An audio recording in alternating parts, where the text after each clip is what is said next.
Hey there, welcome. I'm glad you found your way to this quiet corner. Tonight, we're going to be doing something a little different. We're stepping away from the main characters of history. The history we're usually taught is a story of kings and queens, of celebrated generals and grand pronouncements, of earth-shattering battles that decided the fates of nations. It's loud and it's dramatic, and it is, of course, a vital part of our shared past. But it's not the whole story. Between the proclamations and the clashes of armies, countless lives unfolded in the quiet, rhythmic routines of daily existence. Our focus tonight is on those lives. We're going to explore the world of a medieval castle, but we won't be visiting the throne room or the Lord Solar.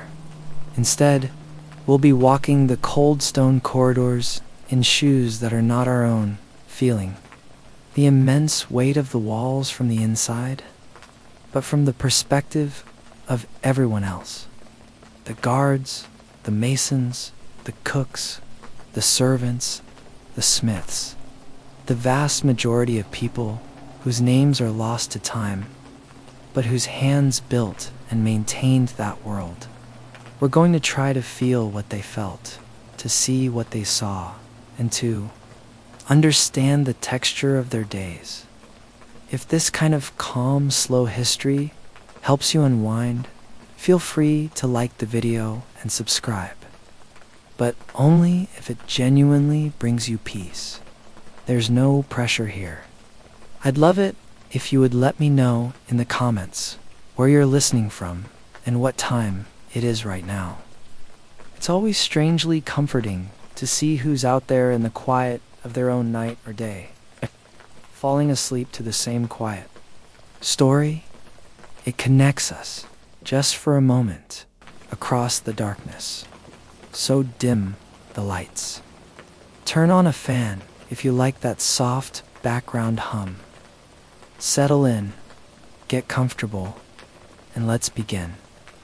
Let's leave our world behind and step into another. You are here, but where is here? It is not a place you chose. It is the place that owns you. As surely as the lord of this castle owns the land for miles in every direction. Your world is defined by stone. Cold, massive, unyielding stone. Breathe in. The air itself has a weight to it. Earth, wood smoke, livestock, and the faint, ever-present scent of human sweat and unwashed bodies. On a damp morning, a thick mist clings to the fields outside, swallowing the sounds of the world and making your small patch of existence feel like the only one there is. This castle is not a fairy tale structure of gleaming white towers. It is a beast of gray and brown rock, crouched on a hill overlooking a river. It is a raw, pragmatic statement of power, designed not for beauty, but for dominance and defense. You live within its shadow, or perhaps within its very bowels. The light here is a precious, fleeting thing. In the pre-dawn, it is a fragile, gray promise that seeps over the outer walls, slowly delineating the shape of the bailey, the keep, the chapel. It catches the dew on the thatched roofs of the workshops and stables, making them glitter for a moment before the business of the day grinds them back to their dull reality. The mornings are cold, a deep, penetrating cold that seems to radiate from the stones themselves.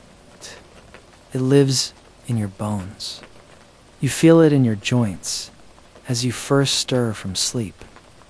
Your world is bordered by a curtain wall, a massive ring of stone that dictates the beginning and the end of your physical reality.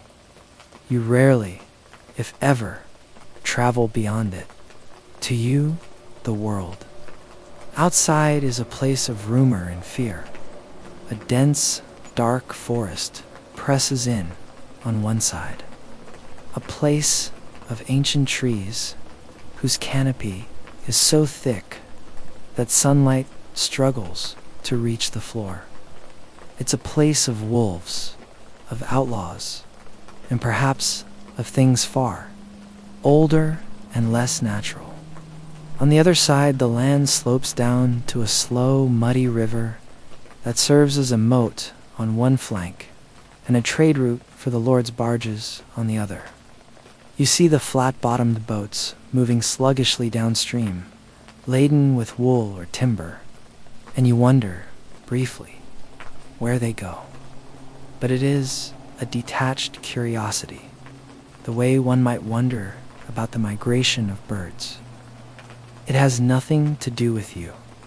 The ground under your feet changes throughout your day.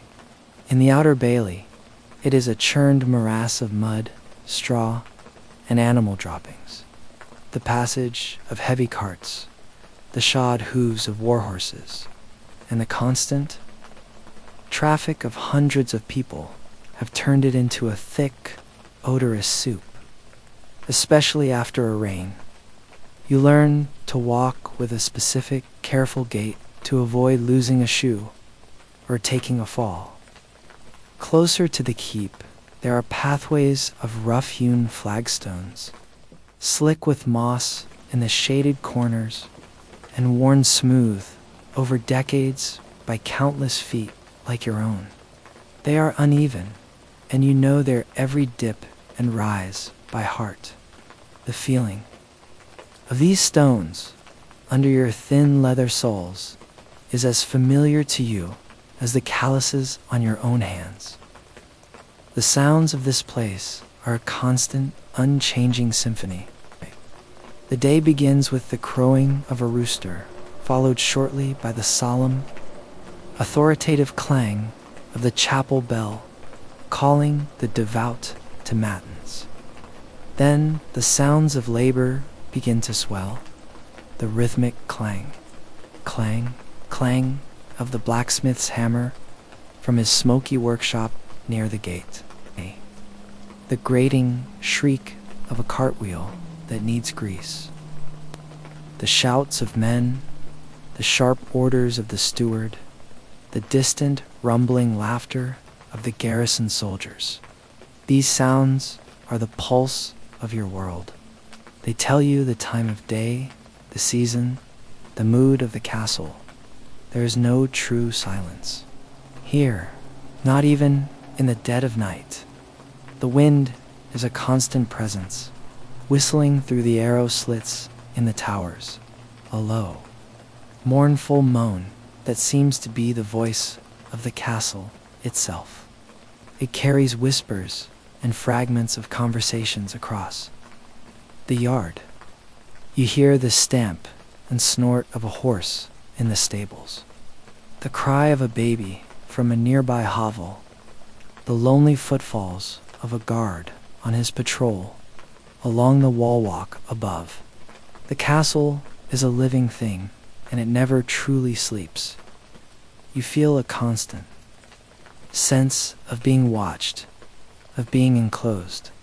From every point in the bailey, the great stone keep looms, its few small windows, like vacant eyes staring down.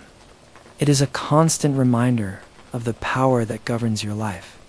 You see the Lord's banner, flying from the highest turret, a splash of color against the gray sky, and you feel a mix of resentment and, strangely, of security. This fortress, this prison of stone, is also your shield. It protects you from the bandits in the forest, from the rival lords whose lands border your own, from the chaos of the world beyond. The claustrophobia of the walls is a trade for security, for the meager certainty of your existence. This is your place. You are a cog in this great grinding stone machine.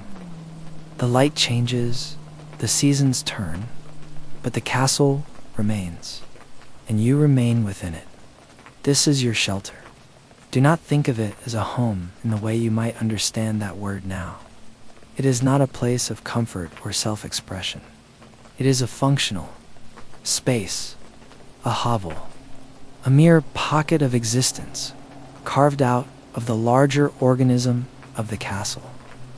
Perhaps you are a blacksmith, and your dwelling is attached to the smoky forge itself, or a Fletcher, with your small living space behind the workshop where you shave down arrow shafts.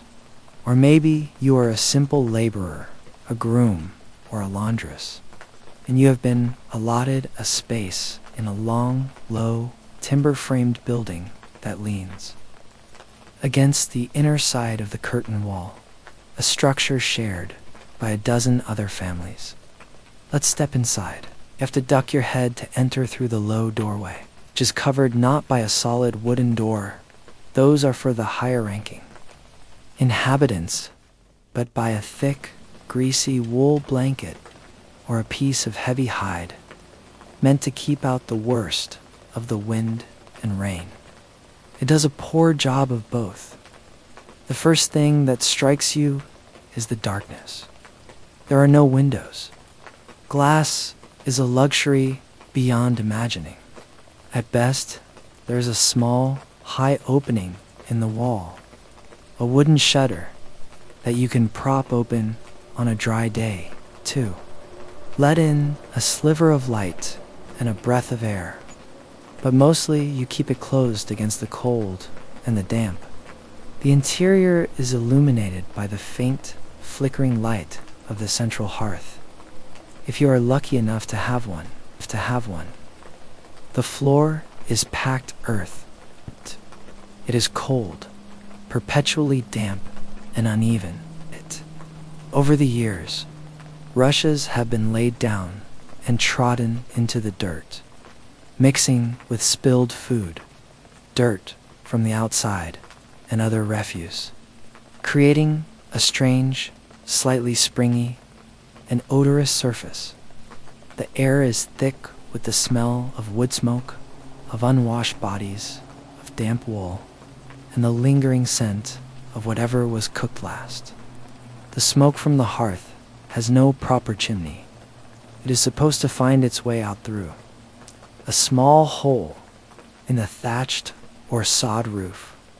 Much of it fails, and a permanent, hazy sting hangs in the air, making your eyes water and coating every surface with a thin layer of soot. The roof above you is a constant worry.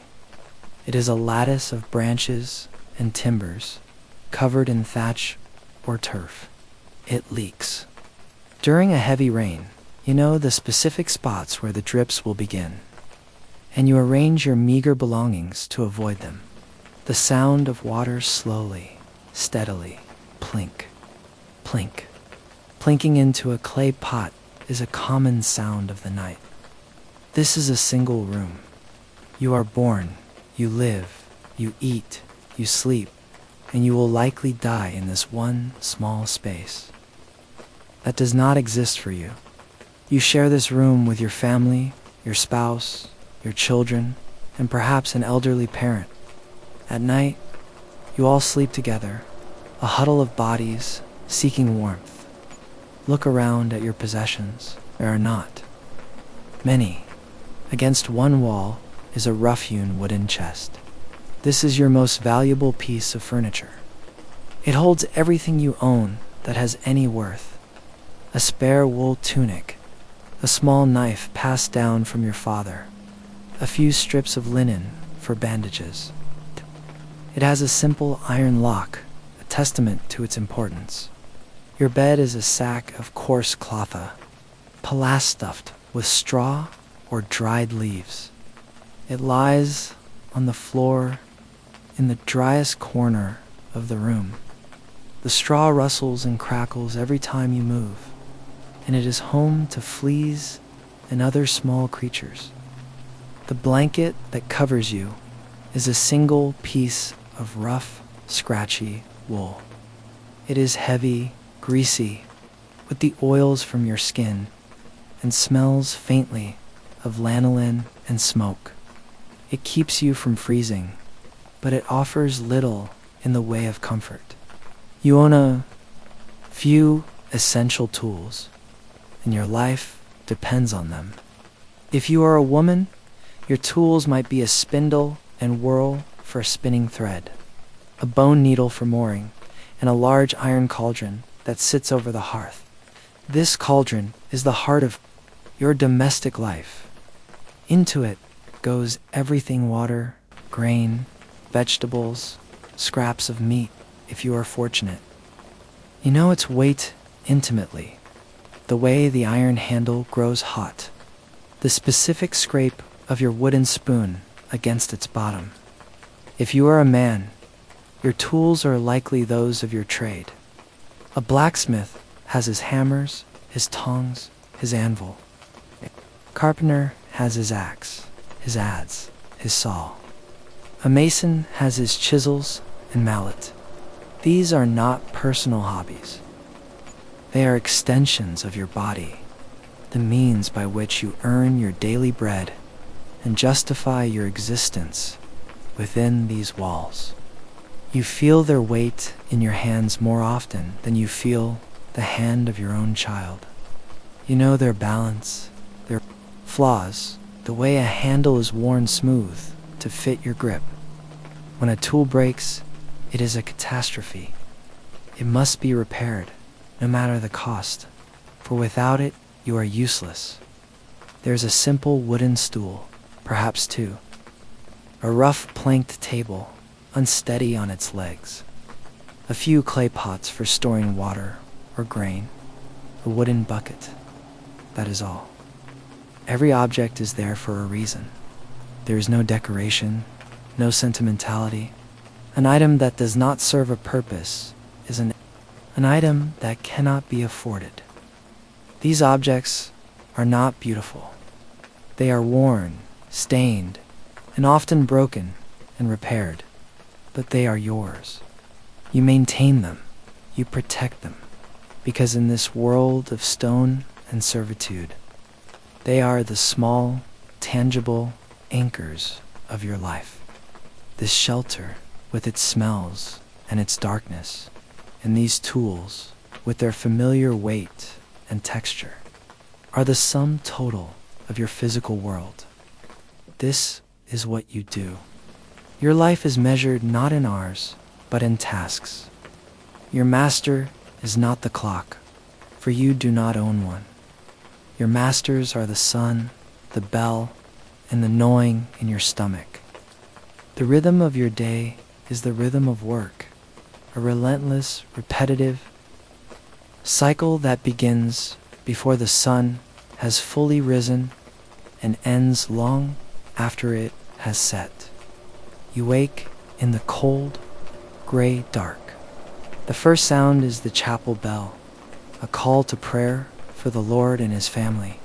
But for you, it is simply the starting bell for another day of toil. There is no gentle waking. You rise from the rustling straw, pallias, your back already aching with a familiar, dull pain. The cold from the packed earth floor seeps into the soles of your feet. You pull on the same coarse tunic and leggings you wore yesterday and the day before that. They are stiff with sweat and dirt. Your labor depends on your role, but its nature is the same. It is physical, it is exhausting, and it is unending. If you are a stable hand, your day begins in the ammonia stink of the stables.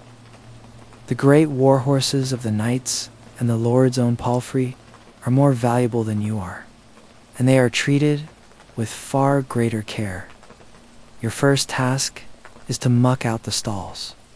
You heave forkfuls of soiled, heavy straw into a wheelbarrow. The muscles in your back and shoulders burn with the repetitive motion of lifting and tossing. The air is thick with the smell of manure and horse. You move among these huge, powerful animals with a practiced caution. A careless step, a sudden movement, could result in a kick that could break your leg, a devastating injury that would render you useless and homeless.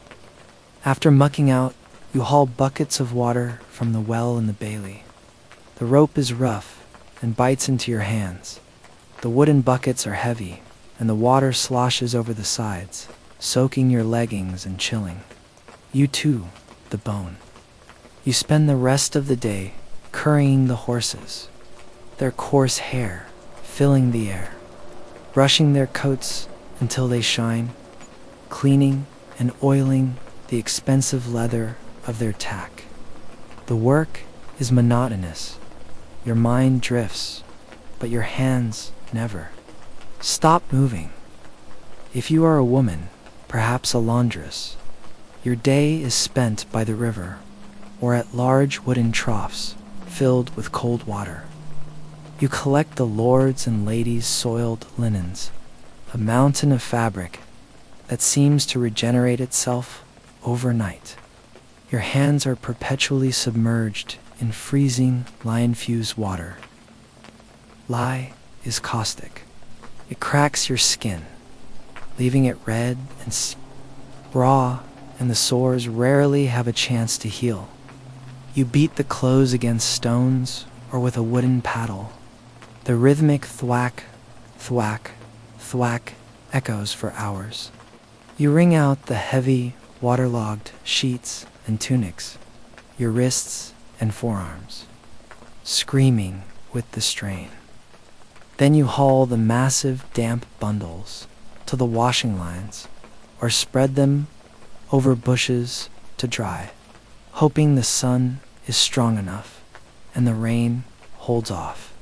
It is back-breaking work, and at the end of the day, your hands are numb and your back feels as though it might snap.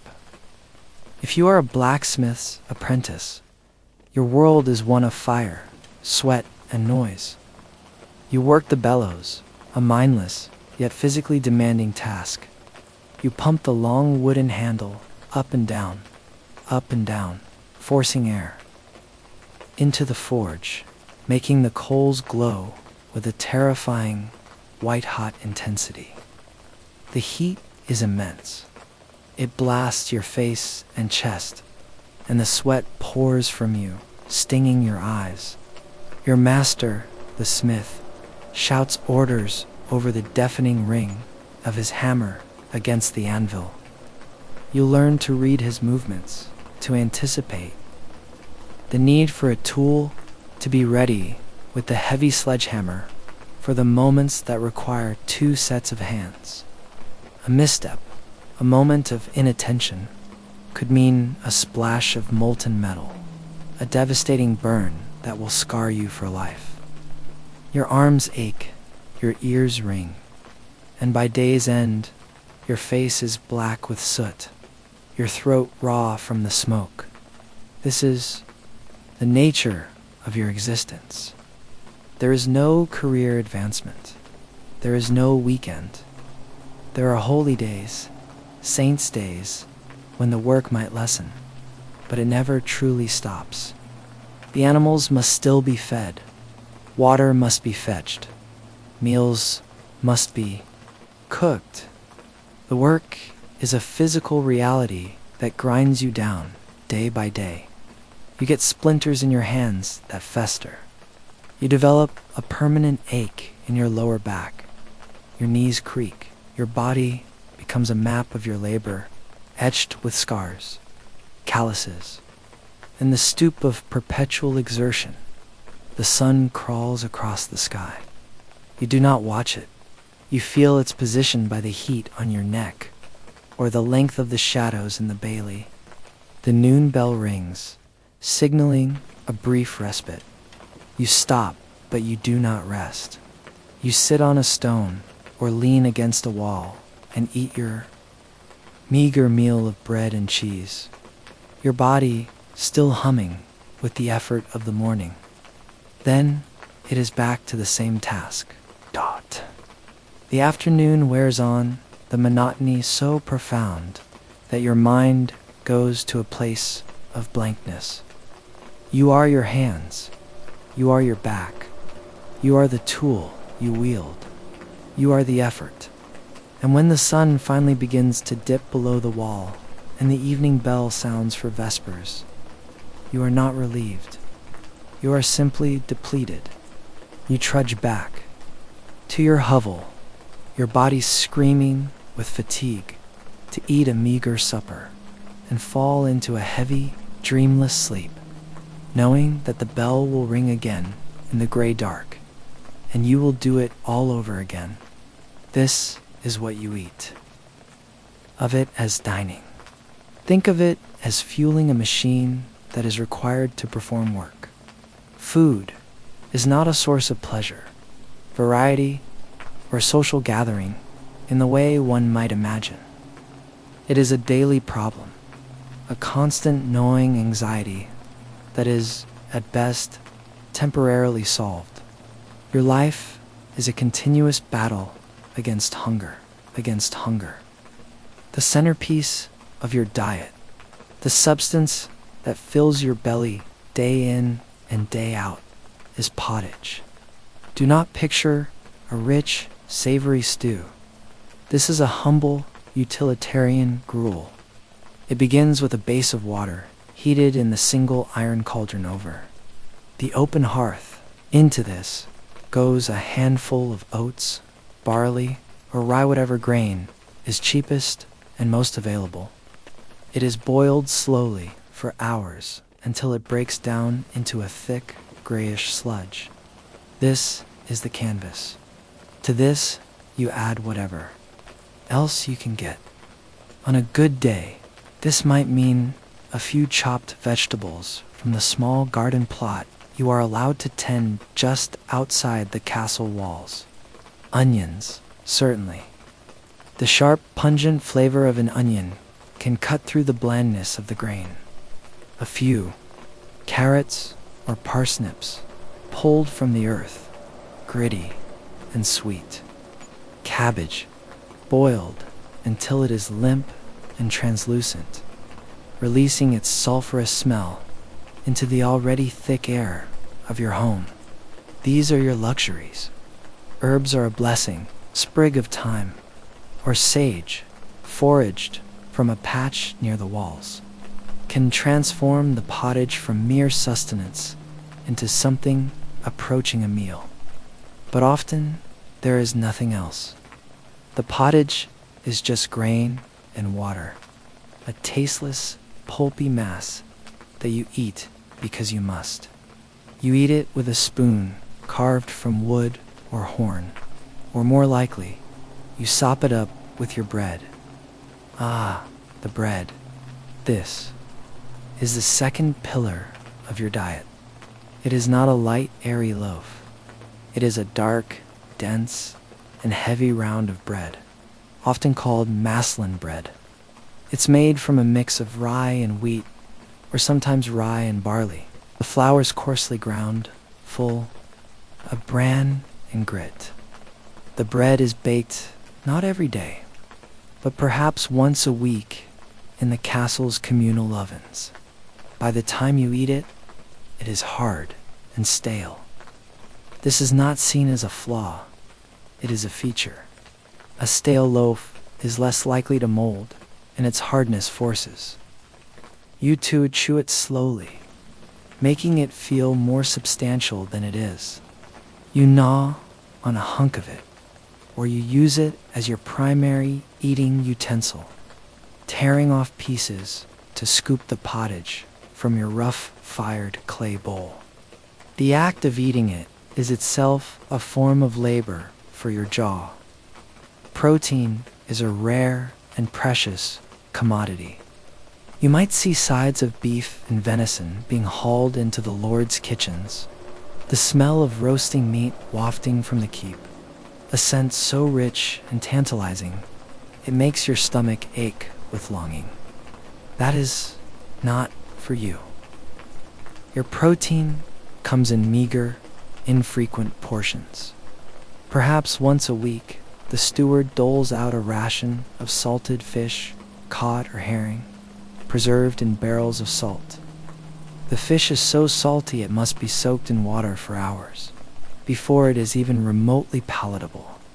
And even then, it is tough and intensely briny. You might flake a tiny piece of it into the pottage, its flavor overpowering everything else. On a feast day, a great Christian holiday like Easter or Christmas, the Lord might, in a show of magnanimity, gift his people a pig or an old ox to be slaughtered and shared. The celebration that follows is not about the religious significance. It is about the sudden, shocking abundance of fresh meat. Every last scrap of the animal is used. The meat is roasted, the organs are boiled, the blood is used to make sausages. The bones are cracked for their marrow and then boiled for days to create a thin, weak broth. You will gorge yourself on this day, eating until your stomach is painfully distended, knowing that this bounty is temporary, a fleeting moment of relief in a year of scarcity. What else do you eat? Cheese, perhaps. A hard, sharp, crumbly cheese made from sheep's or cow's milk that will keep for a long time. It's too valuable to eat in large quantities. You shave off a small piece to eat with your bread. Eggs from the few chickens that scratch and peck in the dirt of the bailey are a treasure. An egg boiled in the embers of the fire is a perfect, self-contained meal. You drink ale, or more accurately, a small beer. It is thin, watery, and low in alcohol content. Water from the well or river is often untrustworthy, potentially tainted. The process of brewing, even for this weak ale, kills the pathogens, making it a safer daily beverage. It is also a source of calories. You drink it from a wooden or leather cup. It is not crisp or refreshing. It is lukewarm, cloudy, and slightly sour, but it is wet and it is safe. Food is prepared in the one cauldron. It is eaten from a single bowl, shared between family members. There is no concept of courses. There is only the meal. You eat it quickly, hunched over the hearth before the heat of it fades. The taste is secondary to the feeling of fullness, the temporary silencing of the ache in your gut. Your diet is a testament to survival. It is monotonous, it is bland, and it is often insufficient, but it keeps you alive. It provides just enough energy to get you through another day of back-breaking labor until the bell rings and the problem of sustenance must be solved all over again. This is who you serve. Your life is not your own. It is a single thread woven into a vast, rigid tapestry of obligation. You exist in a hierarchy so complete and so absolute that you rarely question it, just as you do not question the rising of the sun. It is a felt reality, a weight you carry in your posture, and a caution you hold in your eyes. At the apex of your world, unseen and almost mythical, is the king. You have never seen him. He is a name, a distant concept, but his authority trickles down through dukes and earls until it lands on the man who owns your entire world, the lord of this castle. The lord is not a fairy tale prince. He is a warrior, a landowner, and your absolute master. You might see him a few times a month, riding out from the keep on his massive warhorse, clad in mail and leather, surrounded by his knights. He does not look at you. To him, you are part of the landscape, an animate feature of his property. His face is hard, weathered by wind and war. His power is not abstract. It is written on the stone of the keep. It is heard in the sharp commands of his men, and it is felt in the absolute control he has over your life. You cannot leave this castle or its surrounding lands without his permission. You cannot marry without his approval. He is your judge, your jury, and in some cases, your executioner. Your direct interaction, however, is not with the Lord himself, but with his proxies, the gears of his power that grind against your daily life. The most important of these is the steward, or reeve. The steward is a man caught in the middle. He is not of noble blood, but he is elevated above you. He is responsible for the day-to-day management of the castle and its estates. He is the one who assigns your daily labor. He is the one who measures out the grain for your bread and the salt for your fish. He is the one who inspects your work, his eyes sharp for any sign of laziness or incompetence. You fear the steward, his arrival in your workshop or at your washing. Trough makes your heart beat faster. A word of displeasure from him can mean a docking of your rations, a public scolding, or a beating. You keep your eyes downcast in his presence. You answer his questions with a clipped yes, master, or no, master. You do not offer opinions. You do not make excuses.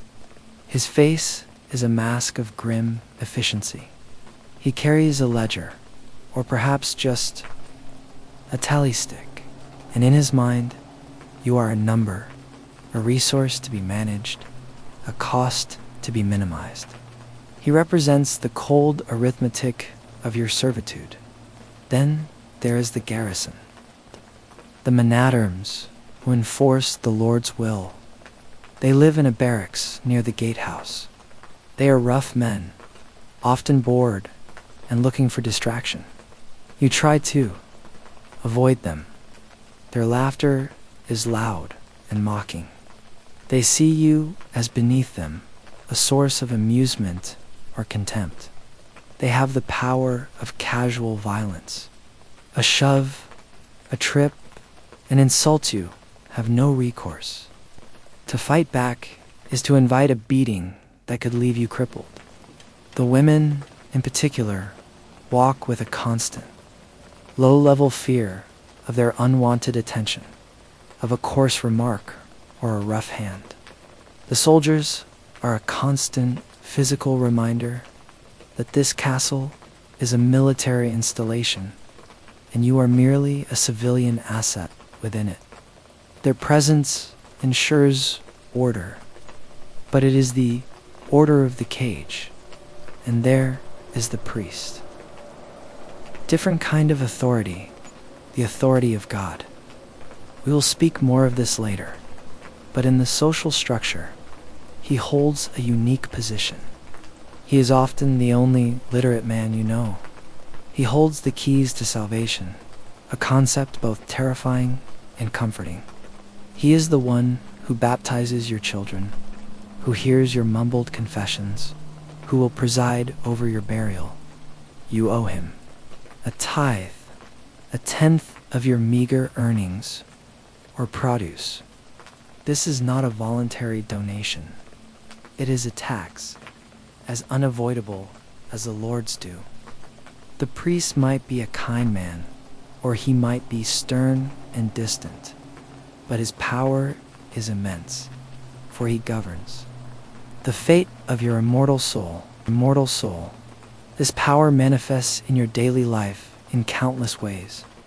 A portion of every bushel of grain you harvest, every fish you catch, every cloth you weave, belongs to the Lord. This is his right. When his men come to collect it, you do not argue. You hand it over, even if it means your own family will have less to eat. This is the tax of your existence. When the Lord requires a service, repairing a wall, digging a ditch, serving at a banquet, you provide it without question and without pay. This is your duty. The hierarchy is everywhere. You know your place. You know who to bow your head to, who to step aside for on the path. You know that a knight in his shining mail is infinitely more important than you. You know that the lady's maid, though a servant herself, holds a higher station than you, because she lives within the sanctum of the keep. You navigate this complex web of status with a practiced, weary deference.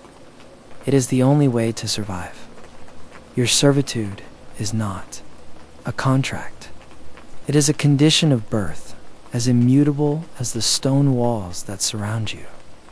This is what you fear. Your life is governed by tangible threats: hunger, cold, the steward's anger, a soldier's fist. But your mind is haunted by a landscape of unseen dangers, a world of abstract threats that are in many ways and beyond your control.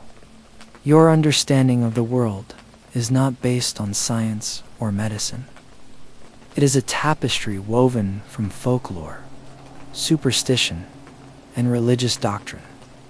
When things go wrong, and they often do, you do not look for a physical cause. You look for a malevolent will. Sickness is a constant presence. A child develops a fever. A man's wound from a simple cut begins to fester and swell. A woman grows weak and coughs up blood. You do not understand germs or infection. You understand this as an imbalance, an invasion. Perhaps it is bad air or miasma.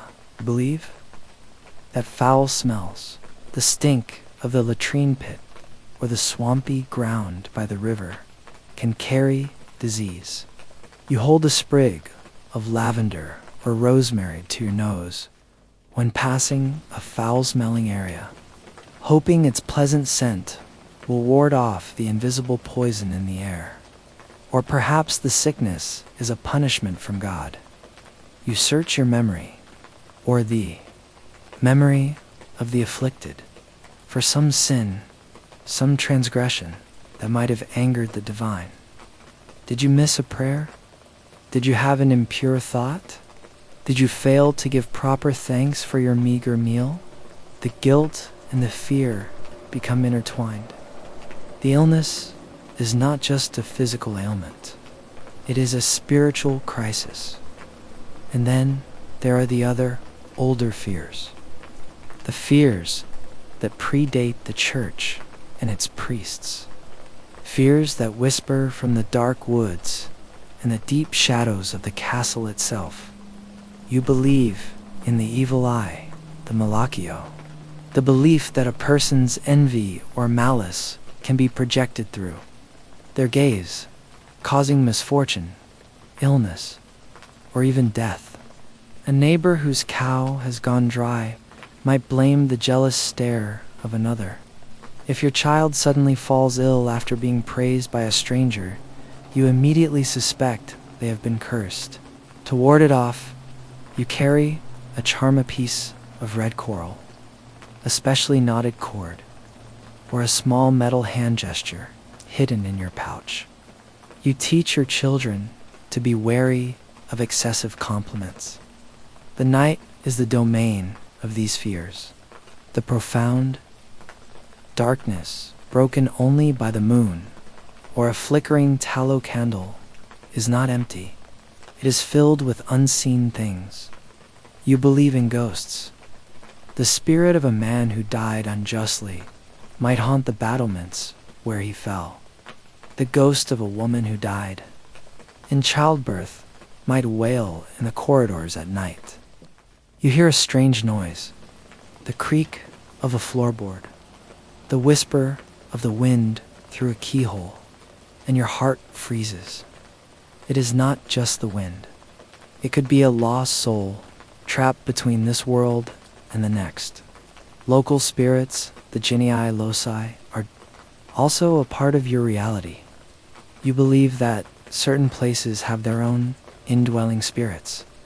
The ancient oak tree at the edge of the woods, the deep well in the Bailey, the cold spring where you draw your water. These places are not just geography. They have a power, a consciousness. You might leave a small offering, a drop of milk, a piece of bread, to appease the spirit of the well, to ensure the water remains clean and plentiful. You would never dare to cut a branch from the ancient oak for fear of angering whatever lives within it. These are not gods you worship, but powers you respect and fear. How do you fight these unseen threats? Not with medicine, but with ritual and remedy. Your first line of defense is folk magic. The local wise woman, the cunning woman, is your physician. She knows the ancient properties of herbs. She will give you a poultice of comfrey for a broken bone, a tay of yarrow to staunch bleeding, a compress of willow bark to soothe a fever. But her remedies are part of a larger ritual. Will murmur a charm as she applies the poultice, a mix of half-remembered prayers and older pagan incantations. She might instruct you to gather dew from a hawthorn bush at sunrise, or boil a specific combination of plants under the light of a full moon. You have your own small rituals. You make the sign of the cross to ward off evil. You sprinkle salt in the corners of your hovel to purify the space. You hang a horseshoe over your doorway with the ends pointing up to keep the luck from running out, to protect your home from malevolent spirits and mischievous fairies or pixies who might curdle your milk or steal small objects.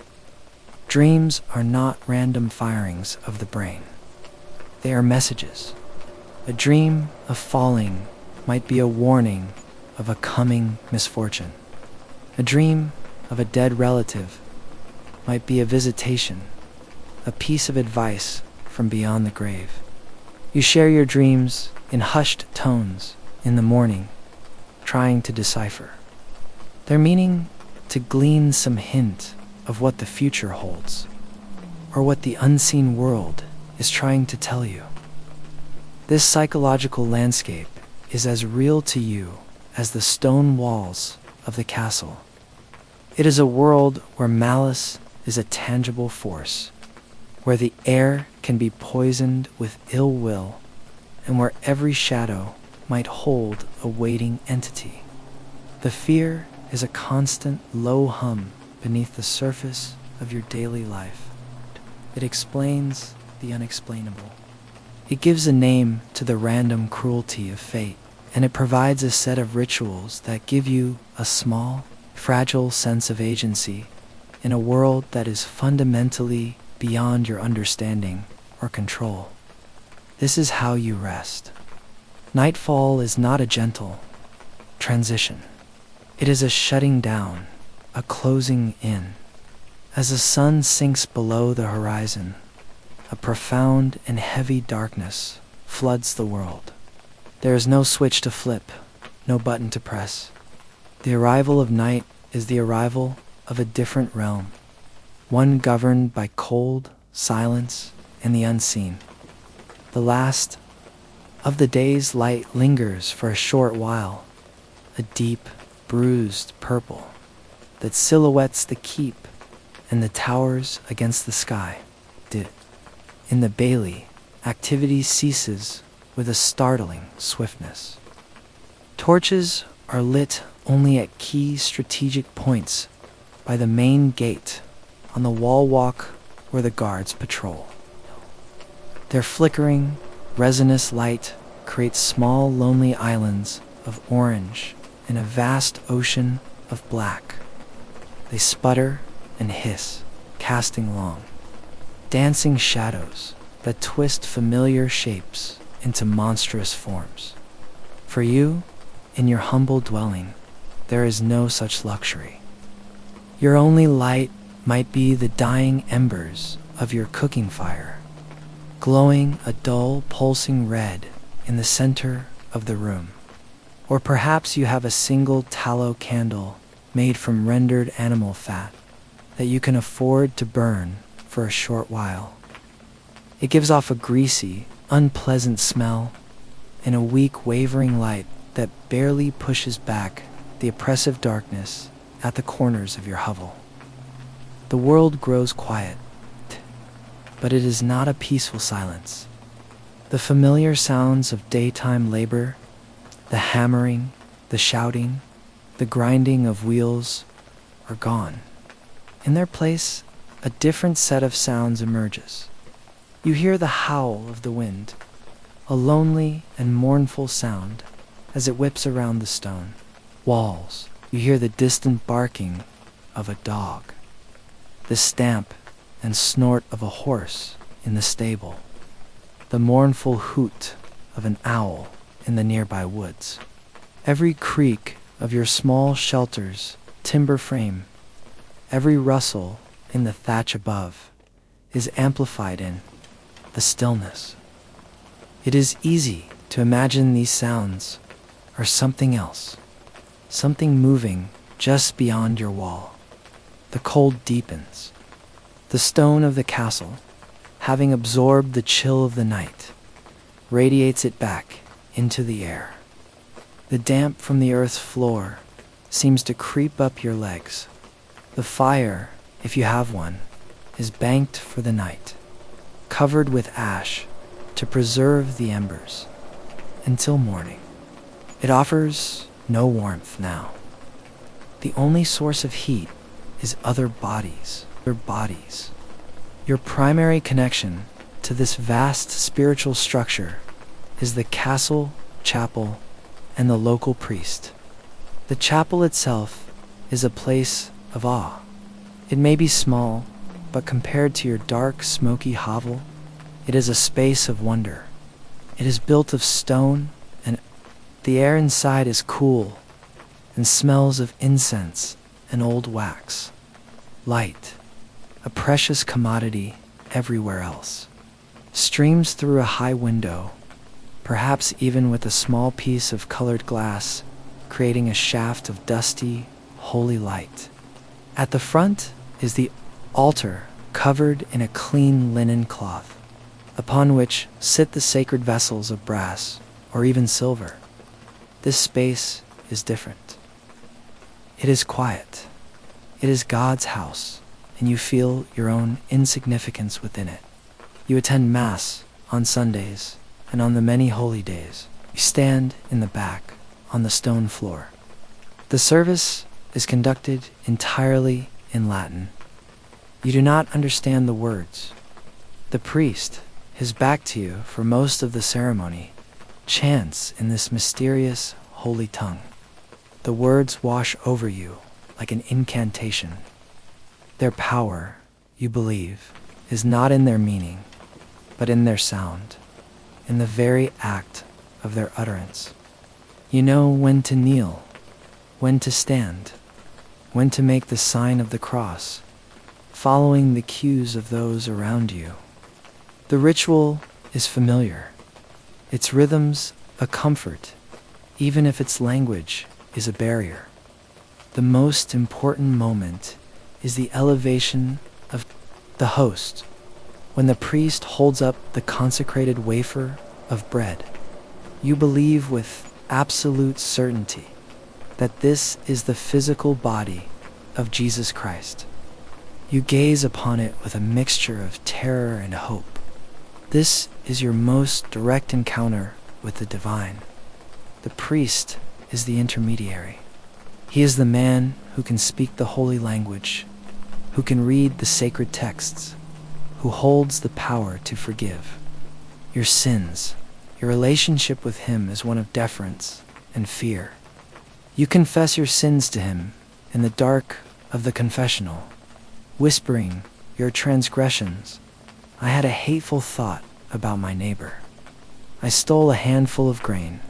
I was lazy in my work. The priest's voice granting you absolution and assigning your penance, a certain number of prayers, is the voice of God's mercy. Without it, you believe your soul would be eternally damned. Your understanding of theology is simple and stark. The world is a battlefield between God and Satan. Humanity is fallen, tainted by the original sin of Adam and Eve. Life on earth is a test, a pilgrimage of suffering. Your hardship, the hunger, the cold, the labors, not meaningless. It is a trial sent by God to test your faith, or a punishment for your sins. This belief is both a comfort and a burden. It gives meaning to your suffering, framing it as part of a divine plan. But it also instills a deep-seated sense of guilt and unworthiness. If your child dies of fever, your first thought is, what have I done to deserve this? The church provides a calendar that structures your year. Your life is marked by the great feasts: Christmas, celebrating the birth of Christ, and Easter, celebrating his resurrection. These are times of rare celebration and slightly better food. There are also the fasts, like the long, arduous period of Lent, when your already meager diet becomes even more restricted. And then there are the countless saints' days, each one dedicated to a holy man or a woman who can intercede on your behalf. The saints are your friends in high places. God is a distant, awesome, and terrifying figure. Christ is your Savior, but also your judge. The Virgin Mary is a compassionate mother, figure to whom you can appeal. But the saints are more approachable. They were once human. They understand human frailty. You have your favorites. Saint Giles, who protects the poor and crippled. Saint Anthony, who helps you find lost things. Saint Christopher, who protects you on the rare occasion you must travel. You pray to them directly. Your prayer is simple and personal, asking for tangible things. Protect my child from sickness. Let the harvest be good. Help my aching back. You might own a small, cheap pilgrim's badge, a pewter token from a local shrine, which you believe holds a particle of the saint's holy power. Sin and salvation are the poles of your existence. You live in constant awareness of Hellaveri, real, physical place of eternal fire and torment, vividly depicted on the walls of the chapel or in the priest's sermons. The fear of hell is a powerful tool of social control. It keeps you obedient. It keeps you working. It keeps you paying your tithe.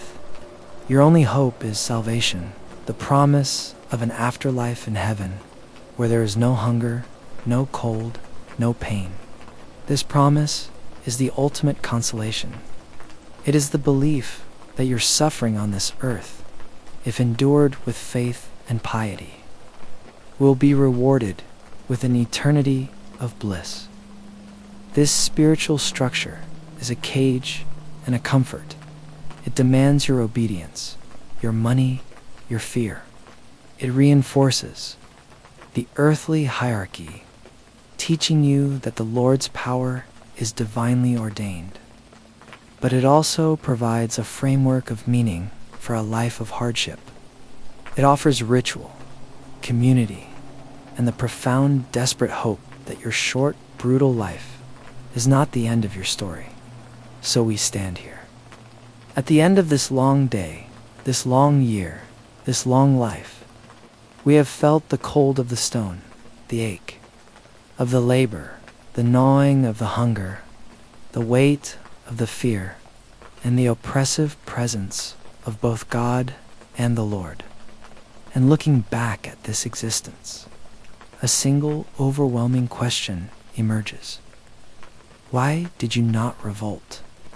Not in the grand sense of a peasant army marching on the keep with pitchforks and torches, but in the small ways. Why didn't you simply refuse? Why didn't you lay down your hammer, your needle, your forkful of manure, and say, no more? Why did you endure a system so completely, so relentlessly designed to crush you? The answer is not simple. Fear was a part of it, of course. The soldier's spear, the steward's wrath, the Lord's justice, these were powerful deterrents. The threat of the gallows, or the stocks, was very real, but fear alone cannot explain centuries of submission. The threat of starvation was even more immediate. To refuse to work was to refuse to eat. The system was a self-enforcing trap, but to see only fear and coercion is to miss the most profound part of the story. To ask why you did not revolt with fire and sword is to misunderstand the nature of your victory. Your rebellion was not in fighting the system. That was an impossibility, a suicidal fantasy. Your rebellion was in persisting within it. Your victory was not in tearing down the stone walls, but in building a life inside of them. This is your strength. Your strength was in the quiet, stubborn act of endurance.